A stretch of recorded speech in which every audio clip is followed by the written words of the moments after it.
Hey friends, I'm going to do a quick video here on a heads up. Let me get it started up here. I can play this audio. But late today at the Pentagon, the Defense Secretary Chuck Hagel made an announcement that sounded like something This is what the more breaking from the news height is of about. the Cold War than mid-March of 2013. The U.S. is bolstering its nuclear missile defenses in Alaska and in Japan because of the threat mostly from North Korea, but also from Iran. And there are actually sources telling us tonight the U.S. is scrambling and going to this effort and expense, roughly $1 billion, because they believe the North Korean nuclear program is further along than they first thought. And their nuclear weapons, after all, are in the hands of an untested 28-year-old leader. It is where we begin tonight with our Pentagon correspondent, Jim Miklaszewski. He's on assignment tonight in St. Louis. Jim, good evening. Good evening, Brian. With today's announcement about beefing up U.S. missile defenses, the Obama administration revealing that it now considers North Korea to be a serious threat against America's homeland. North Korean leader Kim Jong-un today reviewed his troops during military exercises. But at the Pentagon, Defense Secretary Chuck Hagel warned it's North Korea's long-range missiles that have sounded the alarm.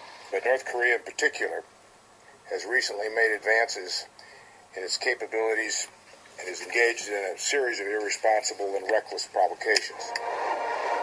To counter the growing threat from North Korea, the U.S. military will bolster the missile defense system in Alaska by 50%, adding 14 interceptor missiles at Fort Greely, designed to intercept and destroy ballistic missiles aimed at the continental U.S.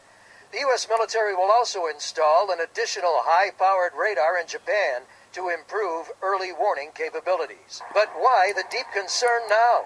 Remarkably, it ramped up last April during this military parade through the streets of Pyongyang. U.S. intelligence was shocked to see what appeared to be long-range ballistic missiles that can be fired from mobile launchers with the capability of reaching the U.S. armed with a nuclear warhead. Obviously, without getting into intelligence aspects, we watch this evolving threat very, very closely. The latest threat emerged as North Korea launched a satellite into space orbit last December and conducted a successful underground nuclear test last month. They still have a couple of technological hurdles, but this is not a long-term threat. This is just a heads up, friends. This is a near-term threat. And just recently, North Korea publicly threatened to launch a preemptive nuclear strike against the U.S.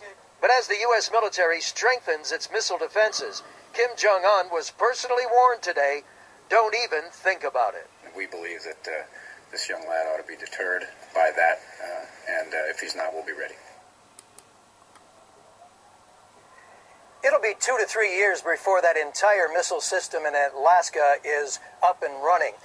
And the $1 billion additional dollars it'll take to pay for it all won't show up in the shrinking Pentagon budget until sometime next year, Brian. Wonder how the expression young lad will translate in North Korea. Jim Miklaszewski starting us off tonight on today's rare turn of events. Jim, thanks.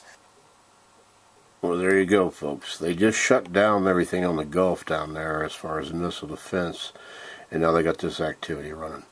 Put this video up. Thanks for listening, guys. God bless. The old Marine Vaughn. Bye-bye. Just a heads up.